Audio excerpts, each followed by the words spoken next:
Hello everybody. तो hello. आज हम डे 5 शुरू कर रहे हैं, पांचवा दिन। तो कैसा चल रहा है, पहले तो ये बात करते हैं 1 मिनट। बहुत अच्छा चल रहा है। बहुत अच्छा चल रहा है। निखिल का, आशीष का कोई उत्तर नहीं आया। अच्छा बढ़िया चल रहा है अच्छा सर। अच्छा चल रहा बढ़िया है। चल रहा है। अच्छा, कुछ और पेस ठीक है?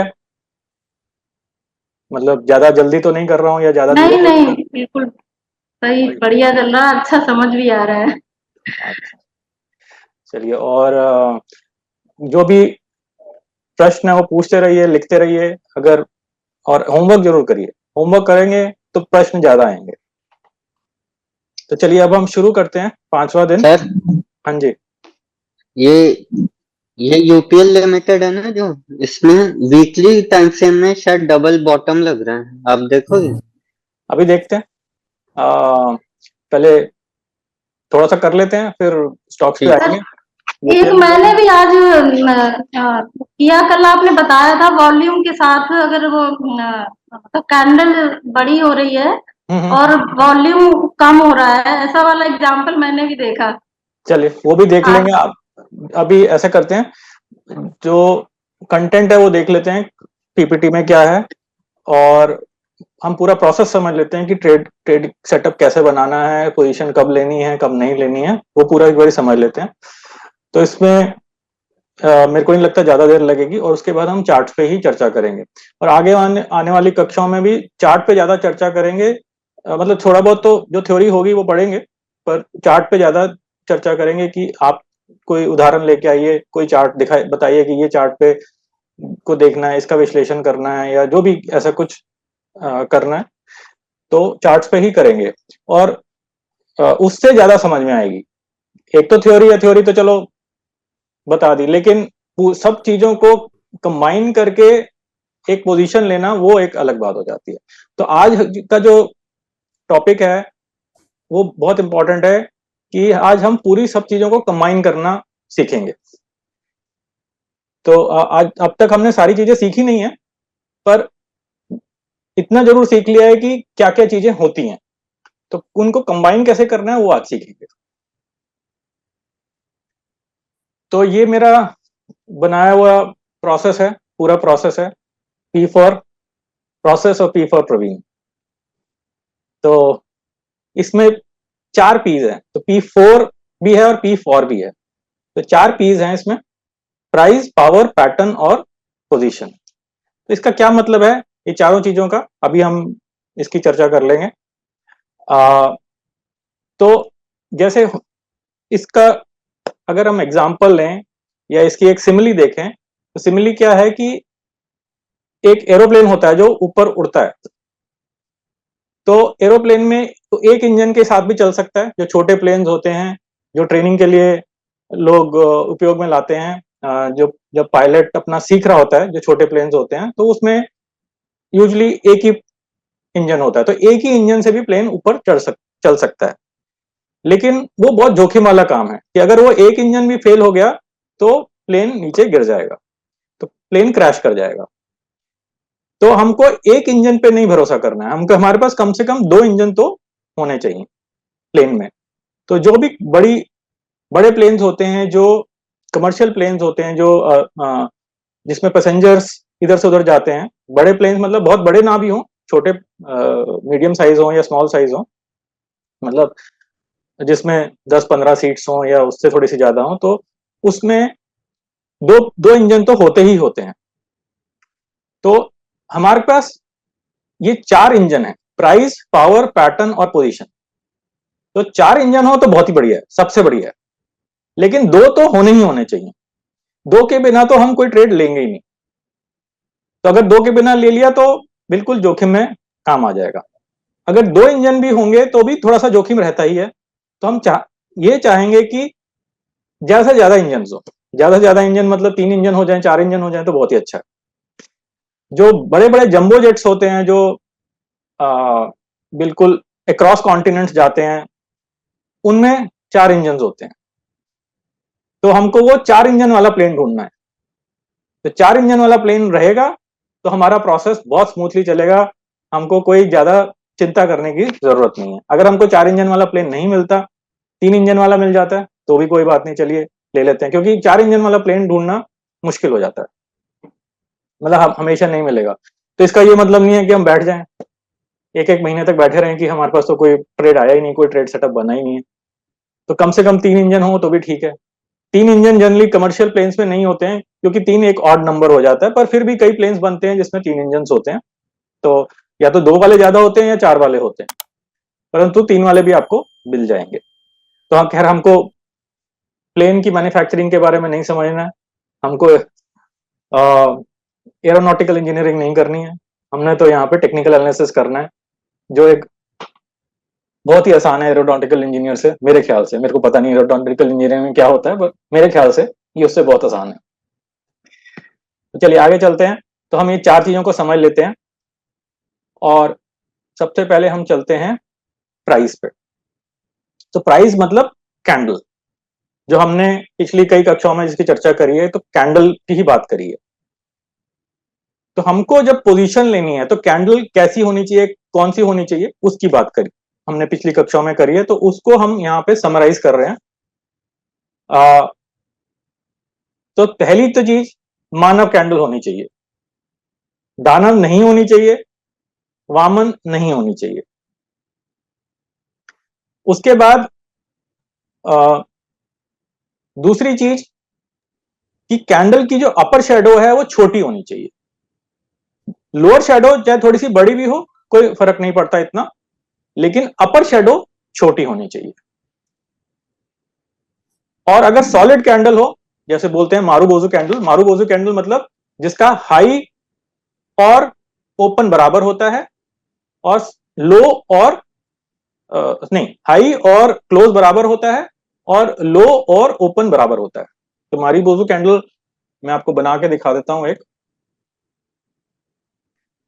हम ग्रीन कलर ले लेते हैं। तो मारुबोजू कैंडल में क्या होगा कि कैंडल ऐसी बनेगी, उसकी विक्स नहीं होंगी, ऊपर की भी विक नहीं होगी, नीचे की भी नहीं होगी। तो प्योर मारुबोजू कैंडल ऐसी होती है जिसकी कोई विक नहीं होती, कोई शैडो नहीं होती है। तो ऐसी कभी मिल जाती है, नहीं भी मिलती, लेकिन अगर छोटी विक भी हो, ये विक छोटी होनी चाहिए। नीचे वाली विक अगर लंबी भी हो तो इतना कोई फर्क नहीं पड़ता।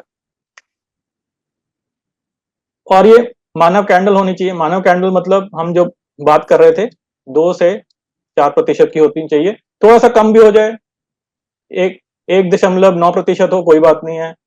मतलब वो पूरे चार्ट का स्ट्रक्चर देखना पड़ेगा हमको, बाएं हाथ पे जाके, लेफ्ट साइड पे जाके देखना पड़ेगा कि बाकी कैंडल कैसी बनी हुई है। तो विजुअली हमको ये कैंडल कैसी लग रही है, बड़ी लग रही है कि मतलब ठीक ठाक साइज लग रहा है कि छोटी लग रही है।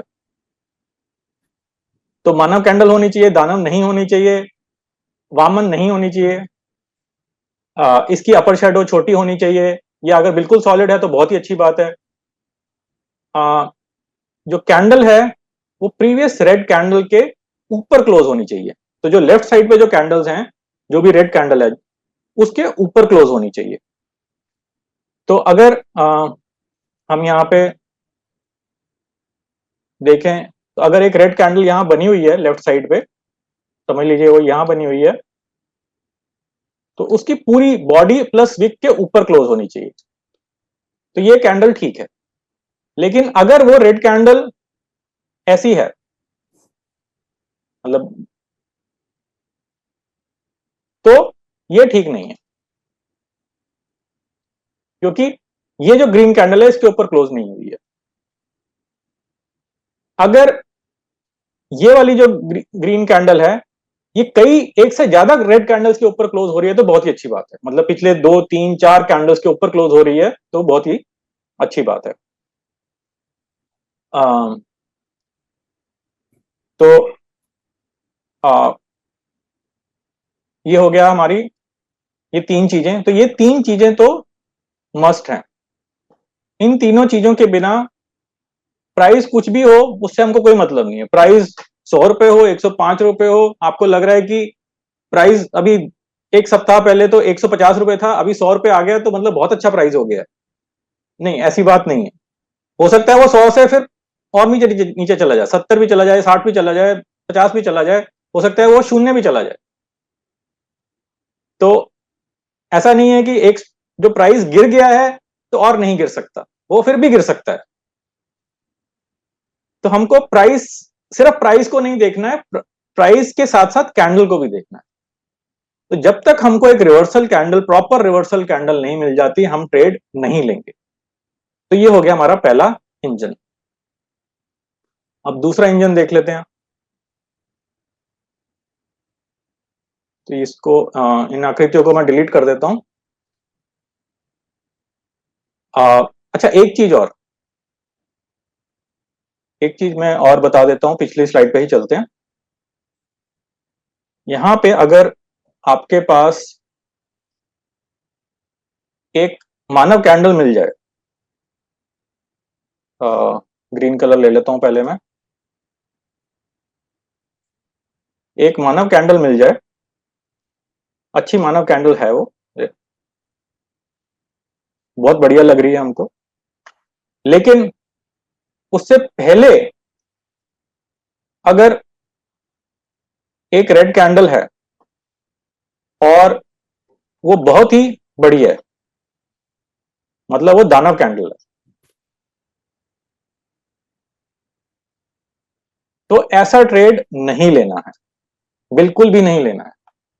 आपको ये लगेगा कि ये प्राइस तो बिल्कुल नीचे आ चुका है, और अभी हम सपोर्ट रेजिस्टेंस की बात करेंगे, हो सकता है ये प्राइस जो है यहां पे सपोर्ट पर हो, आपको लग रहा है ये सपोर्ट पर है, और यहाँ पे ऐसी कैंडल, ये मानव कैंडल बनी है, अच्छी मारीबोजो कैंडल है, अभी हम वॉल्यूम की बात करेंगे, वॉल्यूम भी बहुत अच्छी है, तो ये ले सकते हैं।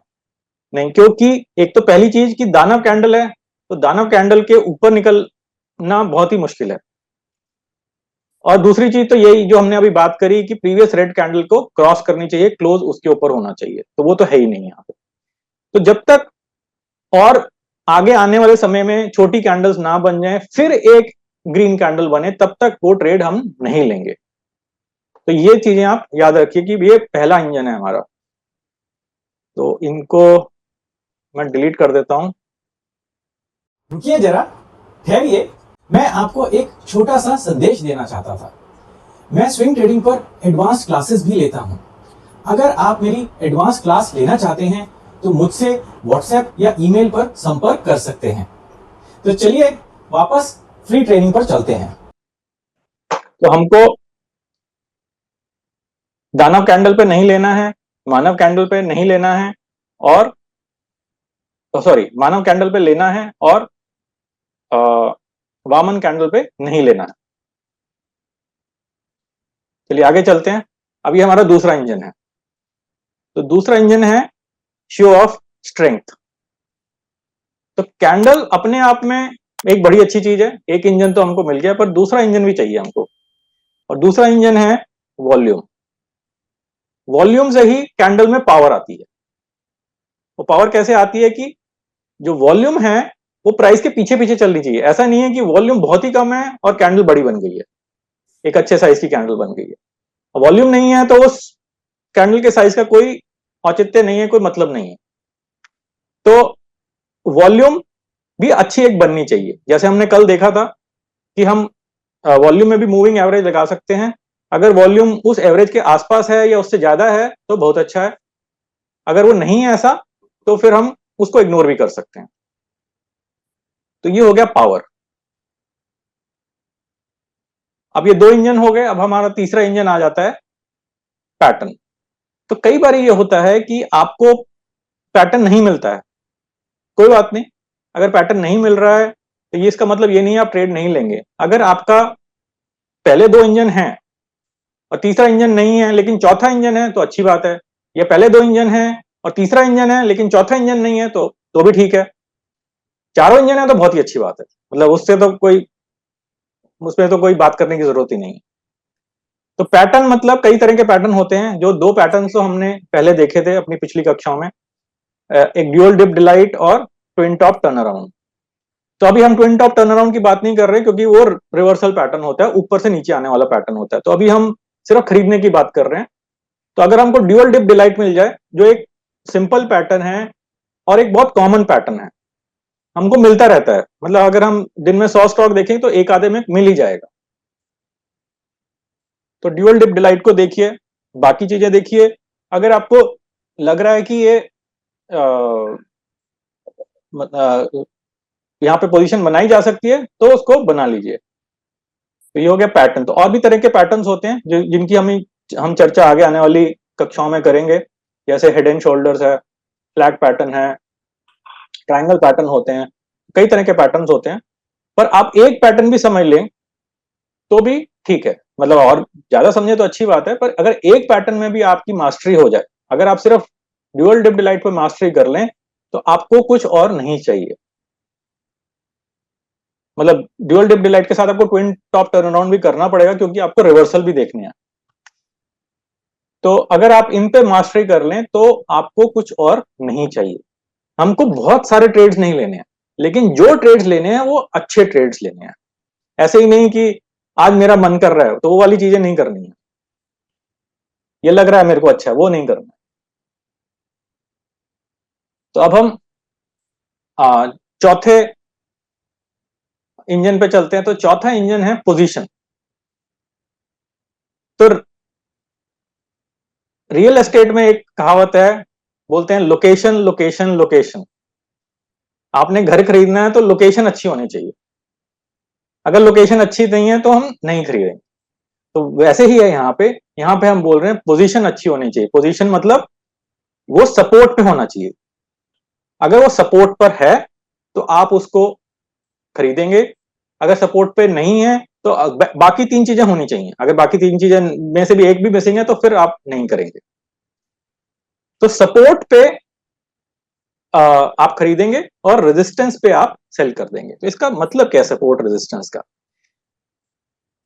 आप मान लेते हैं आप एक घर के ग्राउंड फ्लोर पर हैं और ग्राउंड फ्लोर पे ऊपर छत है, नीचे फ्लोर है, नीचे जमीन है, और आपके पास एक गेंद है। तो आप गेंद को नीचे मारते हैं, गेंद टप्पा खाती है, ऊपर आ जाती है। मतलब नीचे एक सपोर्ट है, उसके बाद वो वापस बाउंस करके ऊपर आ जाती है। तो आप जितनी बारी भी करेंगे वो बाउंस करके वो ऊपर आ जाएगी। आप अगर ने कई बारी क्या होगा, आपने तेज बाउंस किया तो काफी ऊपर तक चली जाएगी, अगर आपने धीरे से डाला तो कम बाउंस करेगी। तो स्टॉक्स भी ऐसे ही होते हैं, जब वो एक किसी सपोर्ट पे आते हैं, तो सपोर्ट कैसे निकालना है वो हम बाद में सीखेंगे। तो किसी सपोर्ट पर आते हैं तो वो वहां से बाउंस कर जाते हैं, कभी वो कम बाउंस करते हैं, कभी वो ज्यादा बाउंस करते हैं। तो हमको वो सीखना है कि कब वो कितना बाउंस कर सकते हैं। तो अनुमान ही होता है, ऐसा नहीं है कि हम बिल्कुल परफेक्ट होते हैं, अनुमान होता है और उस अनुमान पे हम अपना ट्रेड ले लेते हैं। अच्छा, कभी ये भी हो सकता है कि आपने गेंद नीचे मारी, टप्पा खाया गेंद ने, और इतनी तेज मारी थी कि वो ऊपर तक चली गई, छत तक चली गई। अब वो छत तक गई है तो छत के ऊपर नहीं जा सकती है, तो छत एक रेजिस्टेंस है, तो वहां पे जाएगी और वापस टकरा के नीचे आ जाएगी। तो सपोर्ट पे हमको खरीदना है और रेजिस्टेंस पे हमको बेचना है। तो ये आपको ध्यान रखना है। और सपोर्ट रेजिस्टेंस कैसे निकालने हैं वो हम आगे आने वाली कक्षा में समझेंगे। अभी के लिए बस ये मान के चलिए कुछ सपोर्ट होता है, कुछ रेजिस्टेंस होता है, और हर एक टाइम फ्रेम में अलग अलग सपोर्ट रेजिस्टेंस आपको मिल जाएंगे। आप दैनिक चार्ट देख रहे हैं तो कुछ और सपोर्ट रेजिस्टेंस होंगे, अगर आप मासिक चार्ट देख रहे हैं तो बिल्कुल भी कुछ और ही सपोर्ट रेजिस्टेंस होंगे। तो आप जिस तरह के चार्ट पे काम कर रहे हैं वही सपोर्ट रेजिस्टेंस आप देखेंगे। ये नहीं है कि आप काम कर रहे हैं दैनिक चार्ट पे और आपने मासिक चार्ट के सपोर्ट रेजिस्टेंस देख लिए, तो वो फायदा नहीं है। आप दैनिक चार्ट के ही सपोर्ट रेजिस्टेंस पे काम करेंगे फिर। तो ये हो गया हमारा चौथा इंजन। अब इसके बाद एक चीज आ जाती है, कॉन्फ्लुएंस। कॉन्फ्लुएंस मतलब एक तो ये चीज है कि जो चारों इंजन में से अगर दो इंजन तो होने ही होने चाहिए, दो इंजन पे भी हम बोलेंगे कि शायद ना लें, तीसरा इंजन जब तक नहीं आता शायद ना लें। लेकिन अगर हमको दो इंजन मिल रहे हैं और साथ में कॉन्फ्लुएंस मिल रहा है तो हम फिर भी सोच सकते हैं कि हम ले लें। तो वो थोड़ा सा अनुभव वाला का हो जाता है कि आप देखते हो चार्ट्स को, जितना ज्यादा आप देखोगे, जितना ज्यादा आपका अनुभव हो जाएगा, जितने ज्यादा आपके ट्रेड्स सही जाने शुरू हो जाएंगे, फिर आप बोलते हो कि अच्छा अब ये लिया जा सकता है, ये नहीं लिया जा सकता। तो कई चीजें होती हैं जो आपके अनुभव से ही आपको पता लगता है कि ये हो सकता है या ये नहीं हो सकता। रूल्स तो है हमारे पास और रूल्स हमने देख लिए हैं, लेकिन कई बार आप रूल्स को थोड़ा सा बेंड कर देते हो। वो किस लिए करते हो? जब आपको अनुभव हो जाता है। तो अभी के लिए मैंने ये बोलूंगा कि आप करिए बेंड। अभी के लिए मैं ये बोलूंगा कि आपके पास अगर 2 इंजन है, 2 इंजन मतलब प्राइस है, पावर है, और साथ में आपको कॉन्फ्लुएंस मिल जाता है। कैसे कॉन्फ्लुएंस मिलता है? अगर प्राइस जो है वो एक ट्रेंड लाइन से बाउंस कर रहा है तो हम उसको एक सपोर्ट मान सकते हैं। ट्रेंड लाइन को भी हम सपोर्ट मान के चलते हैं, जो हमने कल देखी थी ट्रेंड लाइन। या प्राइस मूविंग एवरेज से बाउंस कर रहा है तो भी हम उस पे उस ट्रेड ले सकते हैं। तो ये चीजें हैं जो हम ध्यान में रखेंगे। तो इसमें ज्यादा प्रोसेस में ज्यादा बड़ी बात नहीं है। अब मेन चीज यही है कि आपको आइडेंटिफाई करने हैं, आइडेंटिफाई करके उस पर ट्रेड लेने हैं, और ट्रेड लेके अगर वो आपकी डायरेक्शन में नहीं चले तो उसमें निराश नहीं होना है। तो जैसे हमने पहले भी बात करी थी, buying and selling is in your hands, मतलब खरीदना और बेचना आपके हाथ में है। But market movement is not in your hands. कि बाजार कैसे चलेगा, बाजार की चाल क्या रहेगी, बाजार किस तरह से रिएक्ट करेगा, तो वो आपके हाथ में नहीं है। तो उस पर आप निराश मत होइए। आप ये मत सोचिए कि मैंने ये बिल्कुल अच्छा एनालिसिस किया था, बहुत ही मैंने सूझबूझ के साथ ये ट्रेड लिया और ये तो गलत हो गया। कोई बात नहीं, गलत हो गया। तो जैसे हमने पहले बात करी थी कि हम जब स्कूल में थे तो हमसे अपेक्षा होती थी कि हम तो 100 नंबर लेके आए, 100 नहीं लेके आए तो 90-95 नंबर लेके आए। तो गणित की अगर पेपर है तो हम तो बोलते थे 100 ही होने चाहिए। गणित में क्यों गलतियां हों? गणित में तो गलतियां होनी नहीं चाहिए, पूरा लॉजिकल चीज है। पर यहाँ पे लॉजिक एक चीज है और मार्केट अलग चीज है। तो मार्केट का अपना ही लॉजिक है। तो आपके यहाँ पे 100 में से 100, 100 में से 90, 100 में से 80 ना भी आए कोई फर्क नहीं पड़ता है। 100 में से 50 आ जाएं, कब 40 भी आ जाएं तो भी आप एक सक्सेसफुल ट्रेडर बन सकते हैं। परंतु अगर आप स्विंग ट्रेडिंग करना शुरू करेंगे और अच्छा करना शुरू करेंगे तो 100 में से 60 नंबर आपके आ जाएंगे, और 100 में से 60 नंबर बहुत अच्छे हैं। आगे आने वाली कक्षा में हम थोड़ा सा और डेटा के साथ देखेंगे कि 100 में से 60 नंबर क्यों अच्छे हैं, या 100 में से 50 नंबर भी क्यों अच्छे हैं। तो आप निराश मत होइए अगर आपके कोई ट्रेड आपके अगेंस्ट चले जाएं, आपके डायरेक्शन में ना जाएं। Buying and selling is in your hands, market movement is not in your hands. ये हमेशा याद रखिएगा। ये मत सोचिए कि आपके जैसे बचपन में आपने सुना ही होगा, आपके पिताजी ने या माताजी ने बोला ही होगा कि वो शर्मा जी के बेटे के तो 100 नंबर आए थे, आप तो 90 पे ही रह गए, बहुत बहुत खराब पेपर किया आपने। तो आप वो मत सोचिएगा। आप बोलिए शर्मा जी के बेटे के जितने भी आए हैं उसका गणित का पेपर था, वो 100 में से 100 ला सकता है। मेरा टेक्निकल एनालिसिस का पेपर है और यहां मैं 50 या 60 ही लेके आऊंगा, उससे ज्यादा नहीं लेके आऊंगा। फर्स्ट डिवीजन आ जाए तो बहुत अच्छी बात है।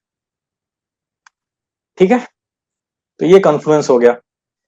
तो इन चीजों को याद रखिए। अब ये प्रोसेस जो है छोटा ही है, मतलब प्रोसेस छोटा है, पर ये अगर प्रोसेस आप फॉलो करेंगे, P4 प्रोसेस फॉलो करेंगे तो